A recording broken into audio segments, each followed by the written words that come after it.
Okay, we're on Moed Katan, Perek Aleph, Mishnah Bet. Second Mishnah, first chapter of Moed Katan. We're in the middle of talking about, let's go to our notes. We're talking about Chol Hamoed. We're talking about which melachot are mutarot. And we said that the Mishnah taught us that you're allowed to do melacha on Chol Hamoed if it's something called davar ha'avei, if it's going to cause great loss. So our Mishnah continues along this theme. It says the Mishnah, Rabbi Eliezer ben Azariah Omer, Rabbi Eliezer ben Azariah said, Ein osin et ha'ama batchila b'moed ubashvi'it. You can't make the ama. Ama is a watering system, an irrigation dish. Let's look at the Bartunura. Charitzim she'osim bekarka. There are ditches that they make in the ground. Shebehem hamayim hochim sviv hasadeh. That in these ditches, the water would go around a field. Umisadeh lasadeh, from field to field. That's called amma. Why are they called amma? Lefi she'em rochav amma berum amma. There are one amma wide and one amma deep. So they would dig these ditches. So you can't do them batchila on the moed. You can't do them both on Chol Hamoed. That's a ton of work.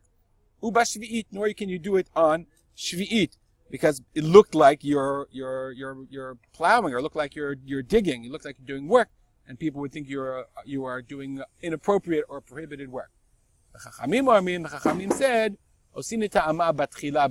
you're allowed to make the amma, you're allowed to dig the amma during shvi'it, during the Shemitah year, because you're not actually doing anything. You're just fixing the field. You're not actually growing anything. You're just fixing the field in order for it to be ready to be used when Shemitah comes. That's a great use of your Shemitah year. You're not actually working.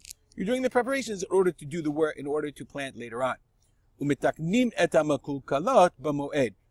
can't dig the ditch, or the irrigation ditch on Moed, but you can litaken, you can fix the mekulkalot. Mekulkal means the broken ones. If you have irrigation ditches that are messed up, okay, that are stopped up or what have you, then those you're allowed to fix on the Moed.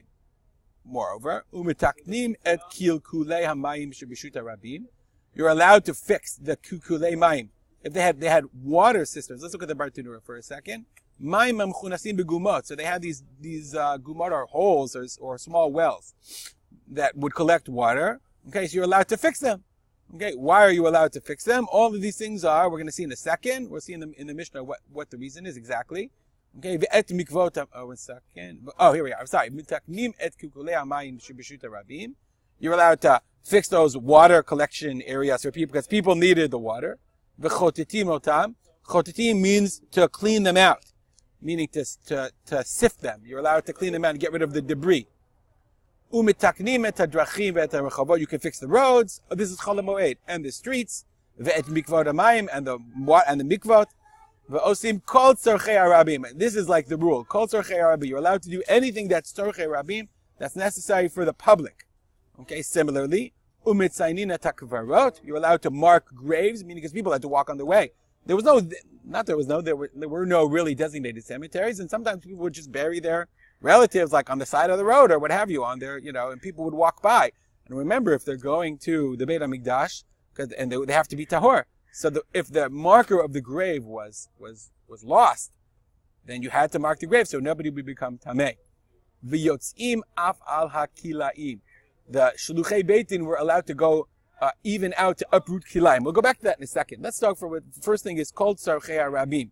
So let's go back to our list. So we said melacha muteret. We said it was davar ha'avei. Next thing is tzarchei harabim. If it's a communal need, then Chazal permitted work to be done. So for example, let's say it's not davar ha'avei, but the air conditioning in the shul died. So they said if it's tzarchei harabim, the whole community needs the air conditioning in the shul, that's permitted. The Bartunura says, okay, not the Bartunura, excuse me, the Kahati says, this idea of tzorchei rabim, he says includes a bunch of different things. It includes, the Gemara says, it includes fixing wells that we said for people to work, and he says, the Yerushalmi said that includes even the Beit Din would sit and adjudicate cases on Chol Hamoed when it was necessary. What is Yotzin Afal Klaim? That they would go out for Klaim. There was a rule, if people planted Klaim, prohibited mixtures, or they were too close together, their grapevines and their wheat, or their what have you, the shluchei beitin, the Beit Din would send out representatives to go uproot them, to go pull them out. So the Mishnah says you can send them out on Moed, on Chol Hamoed, la'ayen hasadot shlizu klaim la'akorotam, to go find the sadot that were prohibited that were planted in a prohibited manner and uproot them. Because that came from the public funds. And on Chol Hamoed, you could find cheap workers. People don't have work to do. So it's really interesting that Rabbi Elazar ben Azariah said that the Beit Din, in order to save money, because they could find cheap work, they could send out these representatives to uproot Klaim on Chol Hamoed. I guess that's Tzarchei Tzibur as well. We'll stop here, dedicate our learning to the memory of my father, Rav Yitzchak Yitzchak Kalman. Have a good day.